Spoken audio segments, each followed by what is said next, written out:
Bienvenidos, bienvenidas queridos amigos y amigas de Cinefilia. Verán, permítanme que les cuente una cosa. Las comparaciones son odiosas y siempre suelo huir de ellas. Pero en este caso, y como entenderán todos, son inevitables. Y es que si te metes a realizar una nueva versión de un clásico del cine, podríamos decir una obra fundamental de este arte como es Nosferatu, pues entenderán que se tenga la obligación de compararle con el original y con su predecesora, ya que había dos obras previas antes que el Nosferatu de Robert Eggers. Por cierto, hay una más, pero de eso nos vamos a encargar al final de la reseña. De momento vamos a dejarlo solamente en dos obras previas.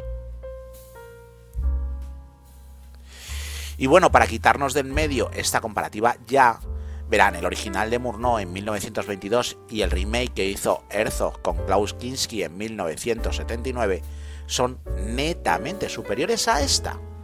La primera, el original, es una obra sublime, su textura, su narrativa y su fílmica la hacen a todas luces la mejor versión de todas. Tras ella, el remake setentero con imágenes impagables como es el desembarco de las ratas en el puerto, que es una de esas imágenes que jamás se te van a borrar de la cabeza y que no voy a desgranar porque ya creamos un videoconsejo en su momento. Por cierto, al final de esta reseña os voy a dejar un enlace para que puedas verla si es que te apetece saber mi opinión sobre ese film, que ya os digo que es una obra maestra de todas. Y por último, esta versión actual del mito, que sale perdedora en la comparativa. ¿Pero es una mala película? Pues ni mucho menos. Es una gran obra cinematográfica.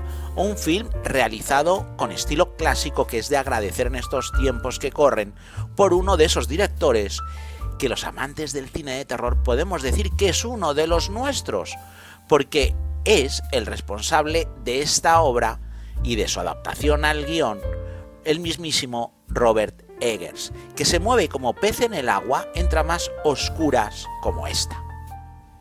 Y hecha ya la comparativa para que todo el mundo sepa mi opinión sobre las tres obras y cuál sería el orden para mí, sin más dilación vamos a comenzar ya con la reseña propia del film.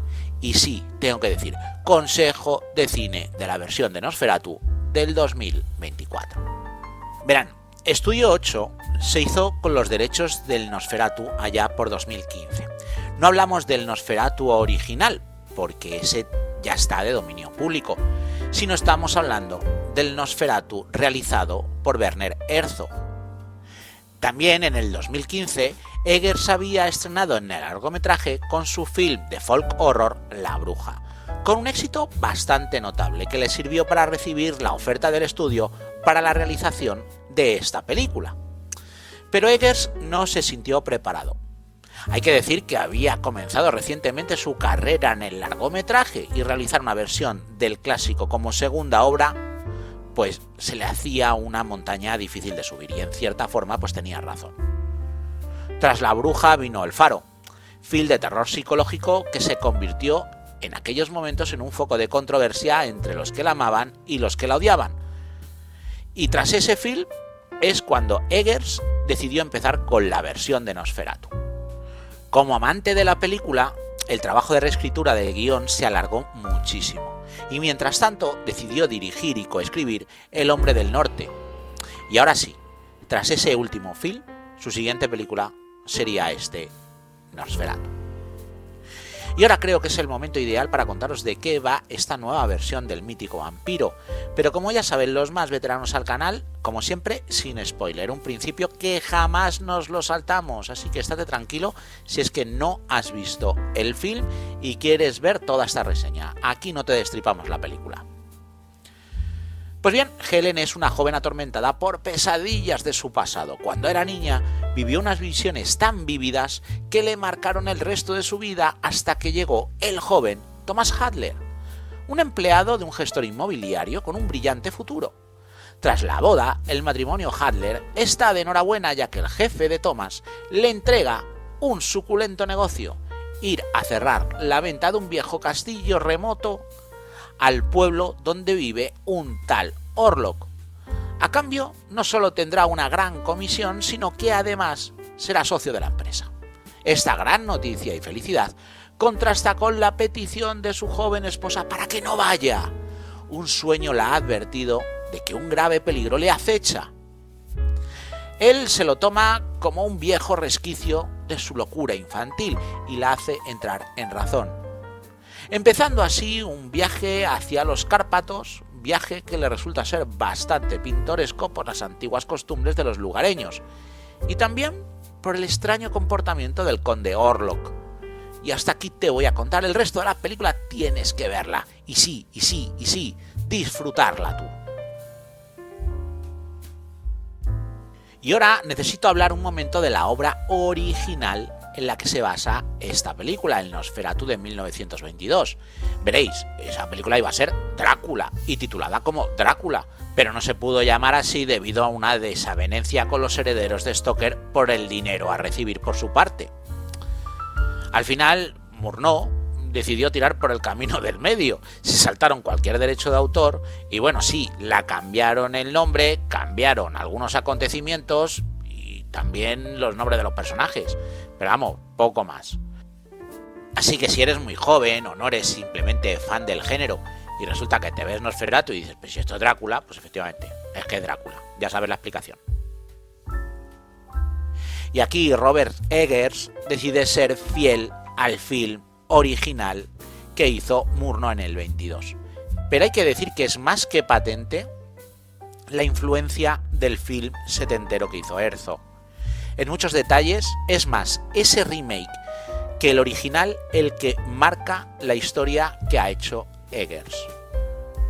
Hay que decir que hasta la imagen de Lily Rose Depp es casi un calco de la de Isabella Gianni en aquel film mítico con Hugo Gantz y Klaus Kinski. Y la mezcla de estas dos películas hacen que esta adaptación por parte del director sea bastante eficaz. Además, los efectos y la trama enganchan. Todo parece que es perfecto, las actuaciones son maravillosas. Lo que pasa que hay algo que se me queda flojo en esta película. Y no es otro que Orlok. Hay que decir que tanto el film de Murnau y sobre todo el de Herzog, el vampiro es casi una bestia, es un ser temible, de aspecto imponente. Y es que claro, las realizan dos leyendas de la interpretación y Bill Skarsgård pues no consigue empatar con ellos. No es lo que esperas y creo que tampoco el bigote ayuda mucho. Es más terrenal, es menos fantasmagórico y por mucho que se empeñe el director en mostrar que es una criatura de la noche, pues parece más bien un corsaco con muy mala uva. Y es que claro, si el único elemento que da terror en la película no da terror, pues la cosa se cae como un castillo de naipes y es lo que le ha pasado a esta obra. ¿Arruina la película? Pues hombre, no del todo. Porque hay que decir que Lily Rose Depp está magnífica. Y junto a ella el personaje, el alter ego de Jonathan Harker, llamado aquí Thomas, que está encarnado por Nicholas Hoult, que hay que decir que lo borda. Otro personaje que aun estando bastante bien, también te saca por el histrionismo que le imprime quizá un poco demasiado, es el personaje que interpreta William Dafoe. Tampoco está redondo, pero es que, como digo, estamos comparándolo con dos joyas del cine, con dos interpretaciones míticas, y claro, las comparativas, como hemos dicho al principio del film, pues son odiosas. Y bueno, ¿esta película es para ti o no? Pues yo creo que sí. La obra es de terror gótico, un terror bastante suave, que se podría ver casi en familia, si no fuera por un par de desnudos sutiles. Hay que decir que tampoco es macabra y juega más con la tensión creada que con la casquería. Así que es un film que, aunque no seas mucho de películas de terror, pues te puede gustar. Si eres fan del género, hay que entender que la comparativa es difícil, como hemos dicho durante toda esta reseña, y que tenemos que dejarle un margen frente a esas obras maestras. Pero creo que también te va a gustar, a no ser que seas muy exigente con el género. El film cumple, pero no da miedo. Para mi gusto, 2 horas y 10 minutos es muchísimo. La de Herzog superaba por poco los 100 minutos y se recreaba bastante en la trama. Así que aquí, para mi gusto, se estira demasiado un chicle que hay que decir que no da más de sí. Y llegas quizá empachado al maravilloso final que es el de esta película, que por razones obvias no te voy a contar. No te voy a decir si toma partido por la de Murnau o por la de Herzog, ya que aquellos finales eran totalmente diferentes. ¿Será canónico con uno o con otro? Te voy a dejar ahí con la duda. Así, cuando lo veas, me dices cuál te ha gustado y si te hubiera gustado que hubiera sido diferente. Y bueno, ya vamos a llegar al final de esta reseña. Y te había dicho antes que había 3 Nosferatu y no 2. A ver, David Lee Fisher, que es un director bisoño a más no poder. Hay que decir que solamente tiene 2 largometrajes, que uno es El gabinete del Dr. Caligari del 2005 y otra es Un Nosferatu del 2023. Pues hombre, decir que es un largometraje, meterle dentro de este saco, pues no me parece justo. Es más un fan film. Es una obra realizada en digital, con muy pocos medios, con mucho croma, que se nota que es croma, y rodada, por supuesto, en color, porque no tiene dinero para celuloide, y que simplemente por postproducción pues le desaturan los tonos y a correr, y ya tienen su obra. A ver, intenta ser muy fiel a las obras originales, y bueno, pues lo que digo, es más un fan film. Pero bueno, pero está ahí, y existe, así que había que contarlo. ¿La metemos dentro de este grupo de obras de Nosferatu? Pues no lo sé, te lo dejo a tu entender. Para mí no, para mí queda fuera. Y bueno, ya hemos llegado al final de este consejo de cine, que si te ha gustado, por favor regálame un like.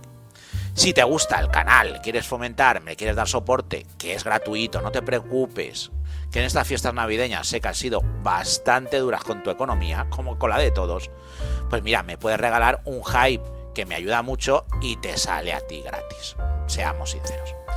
Y bueno, si no estás suscrito, hazlo. Creo que no te vas a arrepentir y nosotros estaremos encantados de volverte a ver. Y simplemente esta vez voy a despedirme un poquito diferente, ya que hemos empezado el año, pues desearte un feliz 2026. Y luego sí, intenta ser inmensamente feliz o lucha por ello, que ya sabes que no hay mejor lucha que esa.